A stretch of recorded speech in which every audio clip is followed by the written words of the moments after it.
ta main, j'avais près ou loin là-bas, la pression t'est là. C'est partout, me montre combien tu es belle. Emmanuel est là, présent avec moi. Emmanuel est là.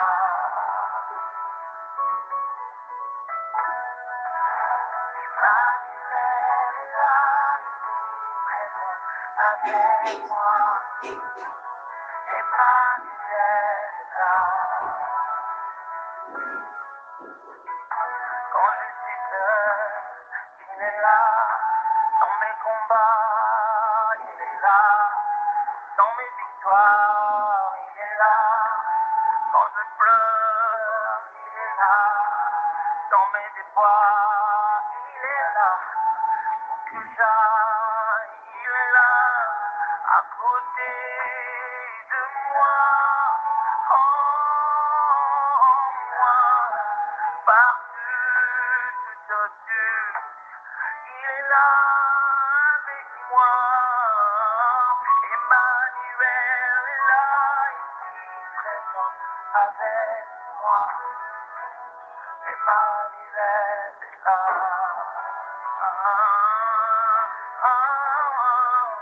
Emmanuel est là, ici présent avec moi. Emmanuel est là.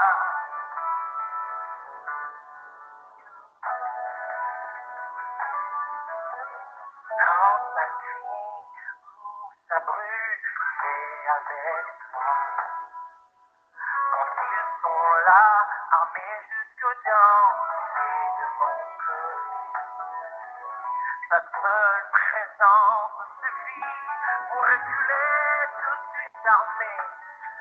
Il est là avec moi, Emmanuel est là, ici présent avec moi. Emmanuel est là. Je peux sentir en moi, Emmanuel est là, ici présent avec moi. Oh, Emmanuel est là. Prosternez-vous, agenouillez-vous, levez la main, car il est là.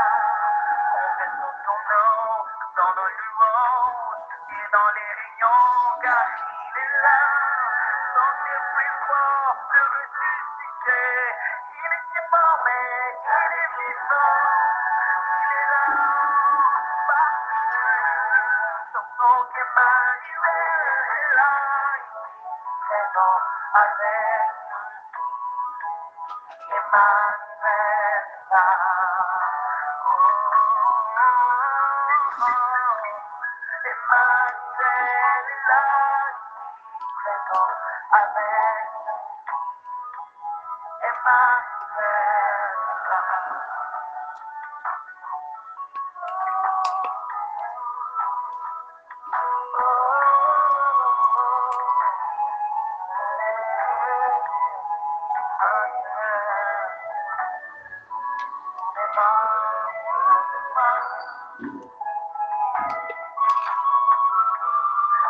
Dans mon camp, dans le combat, toujours à mes côtés dans mes défis.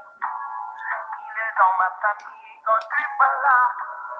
Il s'occupe de bien quand je suis absent. Il est avec toi même quand je dors. Il combat mes ennemis dans mes sangs. De tous mon côté, j'en ai plus peur. Merci de son et de grande armée. Je le sais, il s'appelle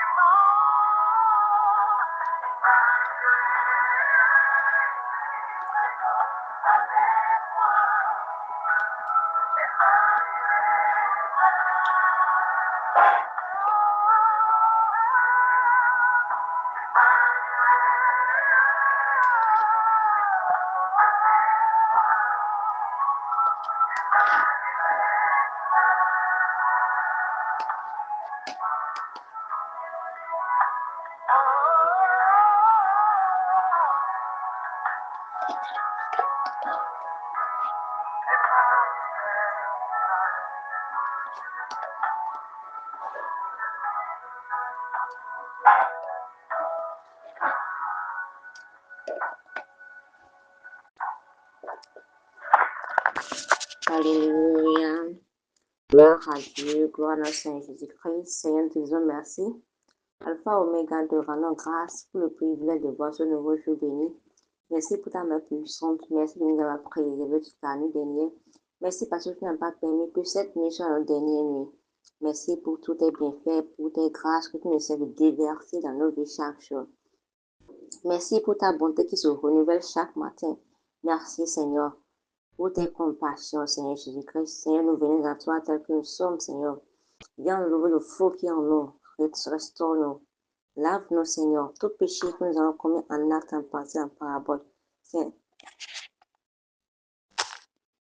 lave-nous et purifie-nous par ton précieux sang, le sang qui est versé à la croix de Calvaire.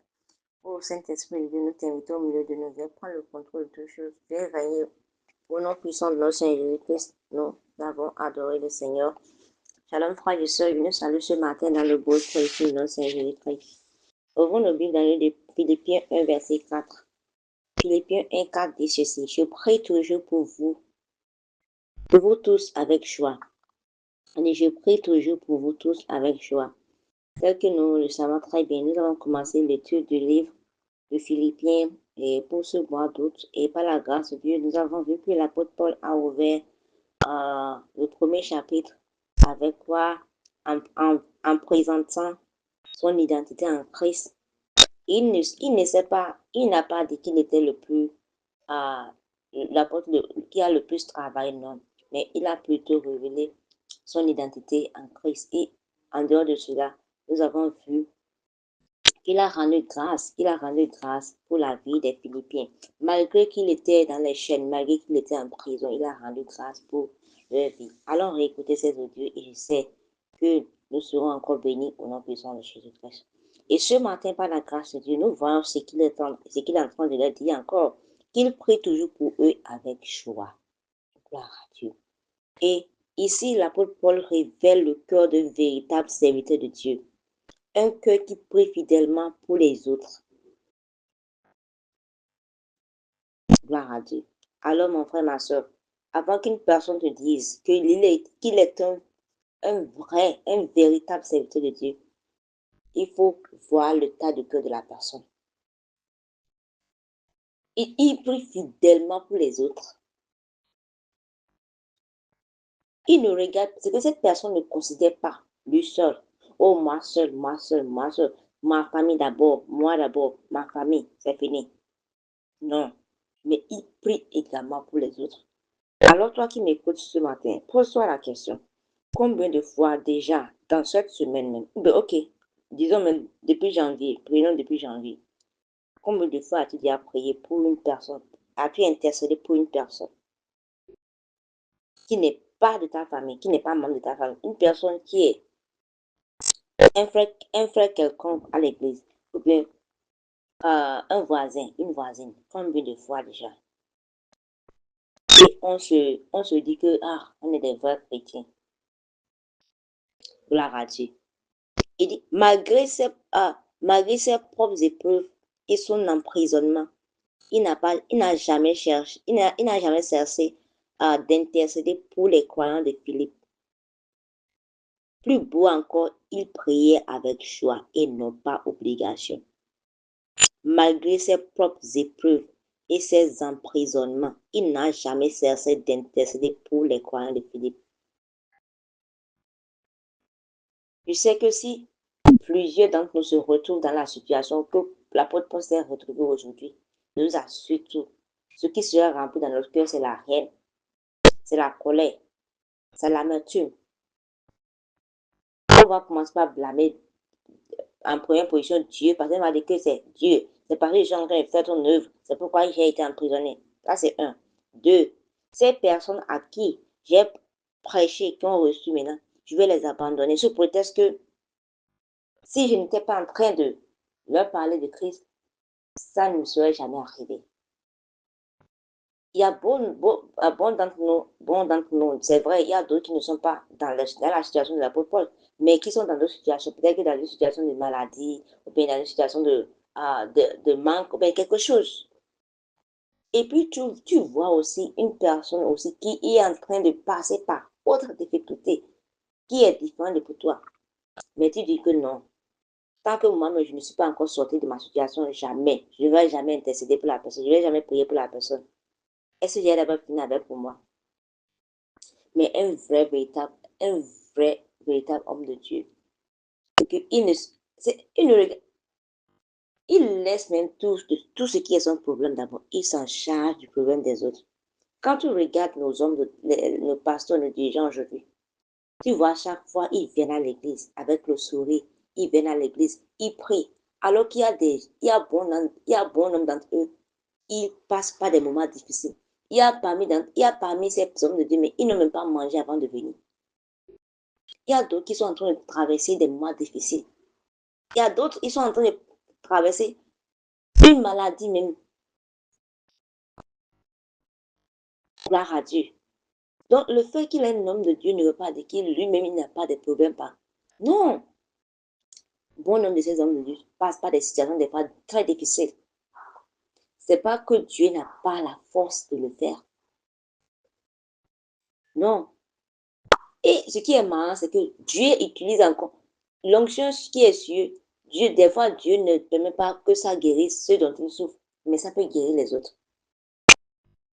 Mais Dieu, on ne peut pas le questionner. On ne peut pas le questionner. Il est insondable. Ses voies sont insondables. Gloire à Dieu. Alors, on doit savoir une chose.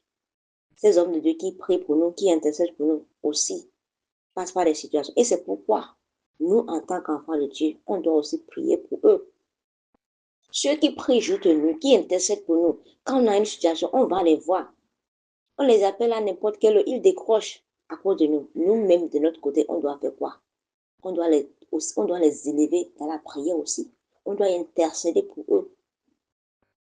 Gloire à Dieu. Tu n'as pas besoin d'être dans le ministère d'intercession avant de pouvoir intercéder pour une personne. Et ne regarde pas à ce que tu travailles pour dire que parce que je suis en train de travailler cette chose, je ne peux pas. Et quand tu le fais, il y a d'autres personnes, quand on les force à le faire encore, ça ne vient pas naturellement. Ne le fais pas par obligation, fais-le du fond de ton cœur. Gloire à Dieu, fais-le du fond de ton cœur. Et nous allons à travers ce verset que la prière est l'un des plus beaux dons que nous puissions offrir. C'est vrai, on a l'habitude d'offrir nos biens, notre temps et autres, mais on doit savoir aussi une chose, que la prière fait partie des dons les plus précieux qu'on peut offrir à une personne. Et lorsque nous prions pour notre famille, nos amis, notre église, lorsque nous prions également pour notre église, nos responsables et même ceux qui souffrent, nous devenons partenaires avec Dieu dans son œuvre. Gloire à Dieu. On devient quoi? On devient partenaire. Parce que Dieu lui cherche. Il cherche des intercesseurs. Il cherche des partenaires, des personnes qui peuvent, ok, qui ont le passé. Dieu, qu'est-ce que notre Seigneur Jésus-Christ fait? Il intercède pour nous auprès du Père. Qu'est-ce que le Saint-Esprit fait? Le Saint-Esprit dit, quand on ne sait pas comment prier, mais quoi demander dans nos prières, mais le Saint-Esprit avec notre esprit fait quoi? Intercède, fait des soupirs inestimables à cause de nous. Et nous-mêmes, Dieu attend qu'on soit aussi des partenaires dans l'intercession, dans la prière. Quand on parle d'intercession, là, c'est pas que c'est pour toi seul. Non, pour les autres surtout. Gloire à Dieu.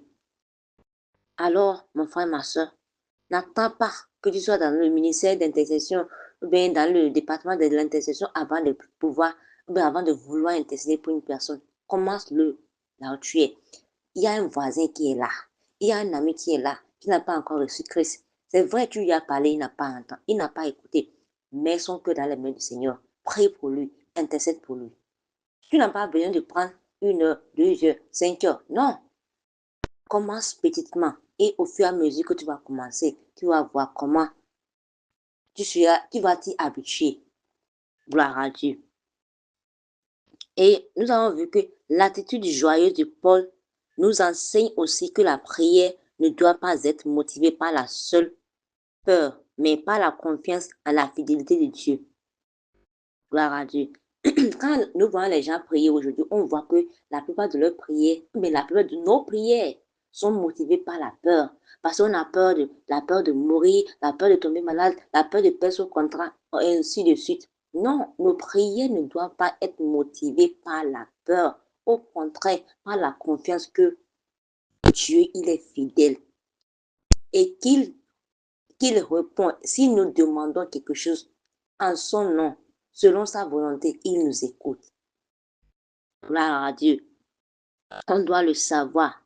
Et nous pouvons nous réjouir car nous savons que Dieu entend chaque prière sincère et il répond selon sa volonté parfaite. Dieu répond à chaque réponse sincère, à chaque prière à chaque prière sincère, il les répond selon sa volonté divine. Gloire à Dieu. Alors n'attends pas. Tu sais que ces personnes ne sont pas dignes que tu pries pour eux, mais tu ne le fais pas pour eux, tu le fais pour Dieu.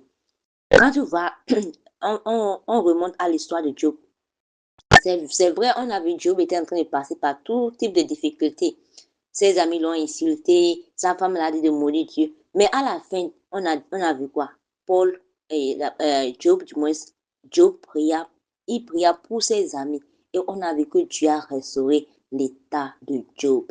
Je suis sûre que c'est parce que Dieu attend que tu puisses intercéder pour ce frère, pour cette soeur, pour ce voisin, pour cette voisine, que ce que tu traverses là, tu le traverses encore. Alors aujourd'hui, décide. N'attends même pas. Décide de le faire. Et n'attends pas qu'on te force. Si c'est qu'on doit te forcer à le faire, pardon mon frère, ne t'y engage même pas. Alors ce matin, décide que tu ne vas plus prier uniquement pour toi seul. Prends le temps de prier pour les autres. Confie tes proches, ton église, ton pays et ceux qui ont besoin du réconfort et du salut de Dieu à ta mémoire, car ta prière peut impacter leur vie. Alors mon frère, ma soeur, tel que je te l'ai dit, commence avec ce voisin qui est à côté de toi. Commence avec ton pays, commence avec ton quartier, commence avec ta nation. Commence quelque part, mon frère, ma soeur. Et je sais une chose, lorsque tu vas commencer, Dieu qui récompense, il va te récompenser au nom puissant de Jésus-Christ. Père Céleste, nous te disons merci. Merci pour le don de la prière. Apprends-nous à avoir un cœur qui intercède fidèlement pour les autres avec amour et joie. Fortifie ceux qui sont fatigués, guéris les malades, encourage ceux qui sont découragés, Seigneur, et rapproche-toi de nombreuses personnes, que ces personnes qui sont en difficulté, Seigneur, que nos prières soient efficaces et glorifient ton nom au nom puissant de Jésus-Christ. Seigneur Jésus-Christ, nous remettons cette journée en tes mains. Bénis cette journée pour nous. Guide-nous tout au long de cette journée. Oriente-nous, que ta main puissante soit sur nous. Que tout ce que l'Union a programmé pour cette journée soit nul et sans effet. Nous implorons le projet de Jésus cette journée. Nous déclarons que tout temps forgé contre nous est nul et sans effet. Et toute langue qui va se lever contre nous sera condamnée au nom puissant de Jésus-Christ. Tout ce que nous allons entreprendre aujourd'hui est fructueux au nom puissant de Jésus-Christ. Seigneur, nous prions pour notre cher pays et pour notre nation. Seigneur, nous demandons ta main puissante sur cette nation, ta main puissante sur ce pays. Au nom puissant de Jésus-Christ. Oui, nous remettons en tes mains le cœur de nos dirigeants. Le cœur de nos dirigeants, c'est dans tes mains. Toi, tu les orientes tels que tu veux. Seigneur, touche les cœurs afin qu'ils puissent prendre des décisions qui vont favoriser tes enfants. Au nom puissant de Jésus-Christ. Seigneur, viens prendre le contrôle encore de toutes choses. Reçois la gloire, reçois l'honneur, reçois l'acclamation au plus haut des cieux. Au nom puissant de notre Seigneur Jésus-Christ, nous avons prié. Amen. Excellente journée à chacun de tous et shalom.